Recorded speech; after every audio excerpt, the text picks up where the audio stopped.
Welcome. In this video I will show you how to print from iPad Pro M5.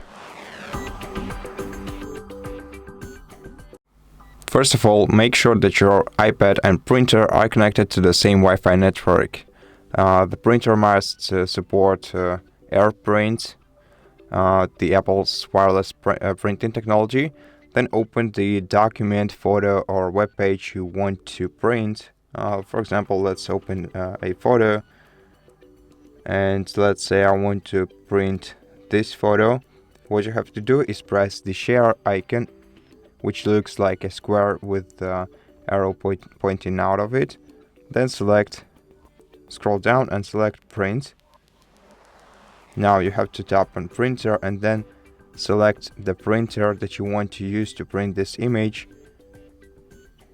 And now to start printing it, tap right here. But you can also adjust some settings. For example, set a preset like black and white, color. You can also change the amount of copies for this print. You can decide whether to print in color or in black and white. You can select paper size.